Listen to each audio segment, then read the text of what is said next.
Bonjour, je m'appelle Grammaire, bienvenue dans la deuxième partie du premier niveau. Dans cette partie, la lettre I et la lettre O et leur son seront explorés. Pour commencer, la lettre I est explorée en premier. Le nom de la lettre I est I et son son est aussi I. Le I a deux formes, la lettre majuscule et la lettre minuscule. Pour écrire le I majuscule, placez la pointe du crayon sur la ligne bleue du haut. Ensuite, tracez une ligne verticale vers le bas jusqu'à atteindre la ligne bleue du bas. Après, placez la pointe du crayon sur la ligne bleue du haut à gauche de la ligne verticale. Tracez ensuite une ligne horizontale vers la droite. Par après, placez la pointe du crayon sur la ligne bleue du bas et tracez une autre ligne horizontale. Et voilà, la lettre I majuscule est écrite. Pour écrire le I minuscule, placez la pointe du crayon entre les deux lignes bleues au milieu. Puis, tracez une ligne verticale vers le bas jusqu'à la ligne bleue du bas. Après, placez la pointe du crayon au-dessus de la ligne verticale et tracez un point. Et voilà, la lettre I minuscule est tracée. Maintenant que la lettre I peut être lue à l'aide de son son, la lecture des deux rectangles peut être faite. Si la lecture en son rythmé du rectangle de gauche est faite, le résultat sera I. Pour la lecture en son continu du rectangle de droite, elle se fera comme suit. I.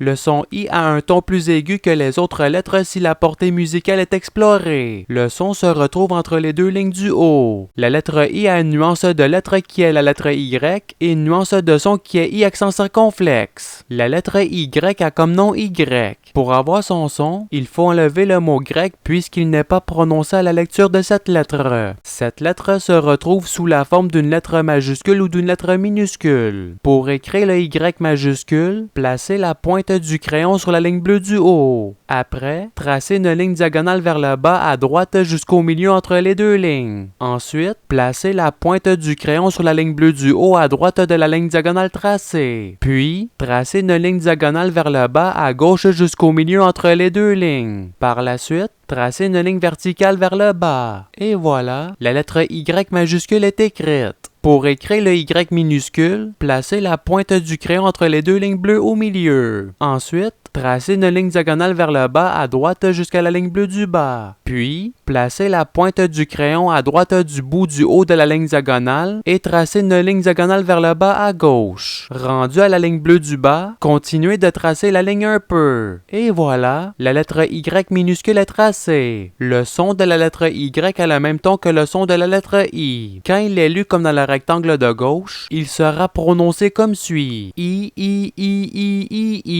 Il est à noter par contre que cette lettre sera vue plus en détail au troisième niveau, car il a un autre son de lecture. Le I accent circonflexe aura un son plus grave lorsqu'il sera lu. Si le rectangle de droite est lu en guise d'exemple, la lecture se fera de la façon suivante. U. Le ton du son baisse donc un peu. Pour aider à illustrer cela, les deux portées musicales situées en bas présentent les tons des sons. Le I accent circonflexe est placé sur la ligne en bas du I et du Y indiquant bien que le son est plus grave. C'est ce qui termine la lettre I. Pour résumer, la lettre I a deux formes, le I majuscule et le I minuscule. Le nom de la lettre est I et il a aussi comme son I. Le I peut être lu en son rythmé soit I ou en son continu soit I. Le I a une nuance de lettre qui est la lettre Y et une nuance de son qui est le I accent circonflexe. Le taux de la lettre I étant fait, c'est au taux de la lettre O à être exploré. La lettre O a comme nom O. Il a deux formes, la lettre majuscule et la lettre minuscule. Pour écrire le O majuscule, placez la pointe du crayon sur la ligne bleue du haut. Ensuite, tracez un cercle dans le sens contraire des aiguilles d'une montre. Et voilà, la lettre O majuscule est écrite.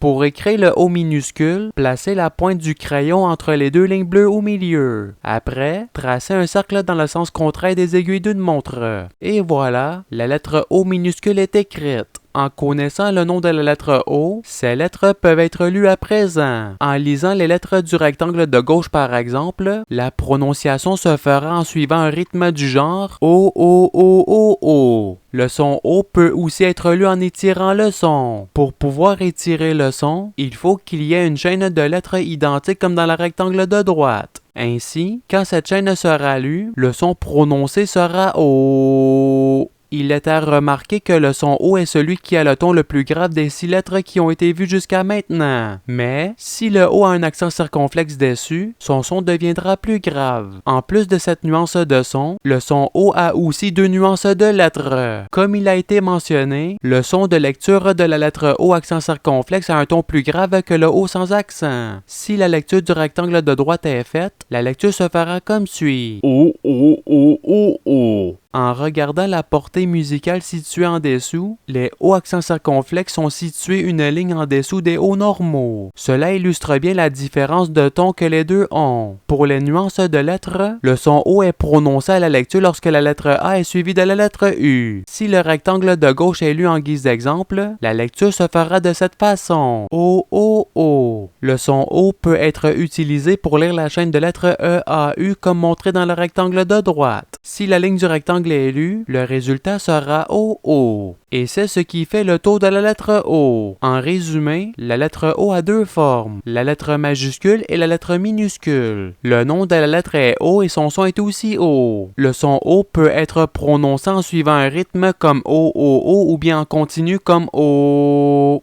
Le son O a une nuance de son qui est le O accent circonflexe qui a un ton plus grave. Le son O a aussi 2 nuances de lettres qui sont la chaîne de lettres AU et la chaîne de lettres EAU. Le taux du son O est à présent fait. Avant de terminer le premier niveau, il y a 2 autres choses à voir. La première chose est le lien commun qui unit les 6 lettres qui ont été vues. Ces 6 lettres qui sont A, E, I, O, U, Y sont toutes des voyelles. Ces voyelles seront utiles dans les 2 niveaux à venir pour former des nouveaux sons à l'aide de syllabes. La deuxième chose est le ton de tous les sons qui ont été vus dans le premier niveau. Dans la portée musicale ci présente, les tons sont présentés du ton le plus grave au ton le plus aigu. En partant du O accent circonflexe, si les lettres sont lues une par une, la lecture donnera O, O, U, U, E, O, A, U, I, E. Il est à noter que la portée musicale n'est qu'une illustration pour mieux visualiser les sons. Elle n'a pas comme but de représenter fidèlement le son en tant que tel. Et c'est ce qui termine le premier niveau. Dans la prochaine vidéo, le deuxième niveau sera abordé. Je vous remercie d'avoir visionné cette vidéo. Je vous attends au prochain niveau et je vous souhaite une bonne journée ou soirée. À la revoyure!